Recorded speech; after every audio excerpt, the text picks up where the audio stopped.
पश्चिम बंगाल 294 विधानसभा पर लगातार टीएमसी अपनी बदल बनाते हुए फिर से दिख रही है। आपको बता दें, जो भारतीय जनता पार्टी तमाम दावे कर रही थी, मगर इस बार फिर भारतीय जनता पार्टी का पतन तय माना जा रहा है।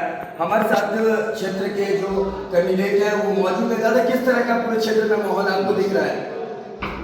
पूरे क्षेत्र में ममतामय है, तृणमूलमय है। तृणमूल कांग्रेस जीतेगा और पिछले बार की जो 213 सीट है उससे कहीं ज़्यादा सीट तृणमूल कांग्रेस के मिलेगा और अपने दीदी ममता दीदी फिर पश्चिम बंगाल में सीट। दादा, अभिषेक जी ने बताया है साफ तौर पर कि जो भारतीय जनता पार्टी 70 का आग्रह पार किया था पिछली बार, इस पर 50 के नीचे सिमट के रह गई थी। हमारे नेताजी साहब ने ठीक ही बात करा। 50 का आंकड़ा तक बीजेपी चालू है, 40 से भी नीचे बीजेपी आ जाएगा, क्योंकि बीजेपी बंगाली बांग्ला भाषा, बंगाल का संस्कृति, इन सबके साथ बीजेपी के साथ कोई लेना देना नहीं है। बीजेपी बंगाल से प्यार नहीं करते हैं। बंगाल का हर आदमी, बंगाल का जनता उनके समझ में आ चुका है। तो इस इलेक्शन के बाद बीजेपी बंगाल का किसी भी क्या कहते हैं, बंगाल का जनता के दिल में बीजेपी कभी राज नहीं कर पाएगा। इस इलेक्शन के बाद अब तो बीजेपी यहाँ कहीं भी नहीं दिखेगी। दादा, एक सवाल आपसे पूछना चाहूँगा। ममता बनर्जी का नाम बिगाड़ा गया भारतीय जनता पार्टी के कई नेता के द्वारा। ममता बनर्जी को ममता खातून कह के बुलाया गया है और जो हिंदू मुस्लिम की राजनीति लगातार भारतीय जनता पार्टी करके रही है, जो टीएमसी के लिए, क्या लगता है इसमें वो सफल हो पाएगी? बिल्कुल नहीं। दीदी मानव धर्म पालन करते हैं। दीदी हिंदू धर्म से बिलोंग करते हैं, ब्राह्मण घर की कन्या है और हिंदू से जितना प्यार करते हैं, मुसलमान से भी इतना प्यार करते हैं, सिखों से भी इतना प्यार करते हैं, क्रिश्चन से भी इतना प्यार करते हैं। दीदी दीदी है। दीदी बंगाल की जनता दीदी से बहुत प्यार करती है। बंगाल में लगभग 2.5 करोड़ परिवार है, लगभग 10 करोड़ का इंसान रहते हैं। हर घर में दीदी का सरकार जो भी सरकारी काम है दीदी से बंगाल वालों को बोला जाता है। दादा, जो भाजपा ने बोला है ममता बनर्जी को ममता खातून, इस पर आप क्या कहिएगा? आप एक सक्रिय कार्यकर्ता है तृणमूल कांग्रेस के, आपकी क्या प्रतिक्रिया है इस पर? आप एक बात बताइए, जो भी आदमी एक हिंदू का परिवार में, हिंदू ब्राह्मण परिवार से जिसका जन्म हुआ है, जो फिर महिला है, मातृ जाति से बिलोंग करते हैं, उनको साथ ऐसे बिहेव करे तो कैसे किस टाइप का लोग है जो बीजेपी करते हैं? ममता बनर्जी हिंदू परिवार से बिलोंग करते हैं, ब्राह्मण की कन्या है, तो इसके हिंदू धर्म को ही तो अपमान कर रहे हैं। जो ममता बनर्जी को ममता बेगम या खातून बोलते हैं, वो तो हिंदू धर्म के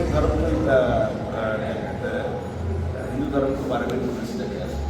वो लोग ऐसे ही करते हैं। उनके पास से इससे अच्छा बिहेव आपको नहीं मिलेगा।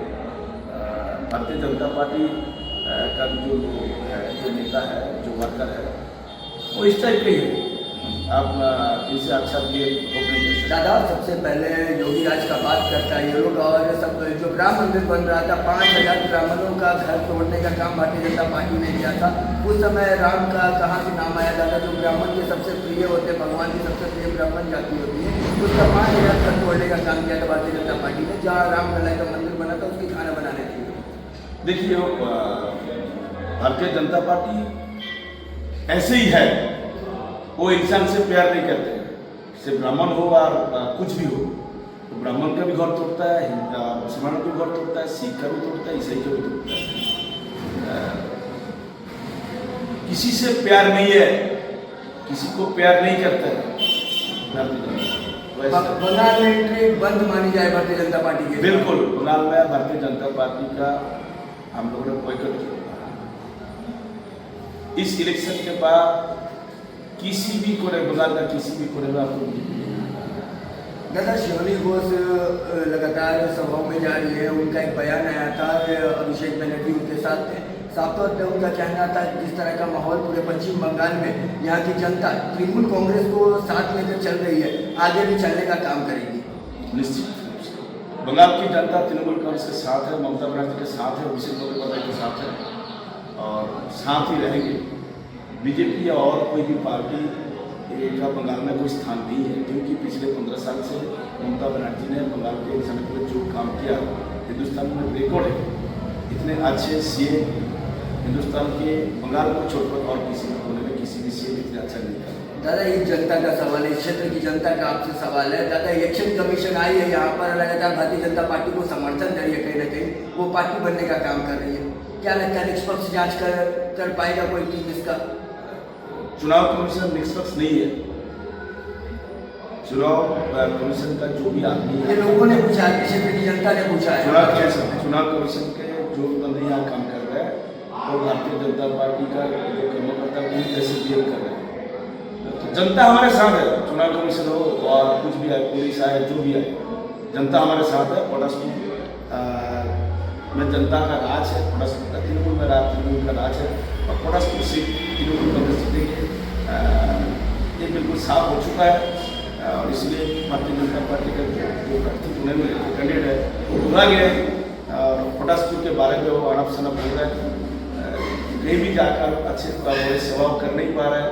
वो जहाँ भी जाते हैं बंदे दरवाजा बंद कर लेते हैं। बाहरी आदमी है, पटासपुर से उसका कोई लेना देना नहीं है। अगले 4 तारीख के बाद पटासपुर में उसको दिखाई भी नहीं देगा। दादा निश्चित तौर पे जो मैंडेट देने का काम पिछली बार पश्चिम बंगाल की जनता ने किया था तृणमूल कांग्रेस को, वो मैंडेट फिर से मिलने जा रहा है तृणमूल कांग्रेस को, मगर यहाँ की जनता के लिए दादा 23 तारीख को वोटिंग होना है, उसके लिए क्या संदेश आप अपने जनता को देंगे? बीजेपी का कोई भी चक्रांत में पाना दीजिए। गणतंत्र के उत्सव है वोट, इलेक्शन उत्सव के मिजाज से आप अपना वोट कीजिए, दीदी को समर्थन कीजिए। हम आपके साथ हैं, हम आपके साथ रहेंगे। अगर आप लोगों ने हमें आशीर्वाद किया तो मैं आपकी बात विधानसभा में जाकर बोलूँगा और आपके सेवक होकर अंत जिंदगी में। निश्चित तौर पे आपने सुना हमारे साथ पटासपुर के टीएमसी कैंडिडेट है, जिनका साफ तौर पे कहना है जीत का परचम फिर से लहराया जाएगा और जो प्रचंड बहुमत फिर से प्राप्त हुई है तृणमूल कांग्रेस को, और इस बीच कहीं भी भारतीय जनता पार्टी नजर सामने नहीं आ रही है।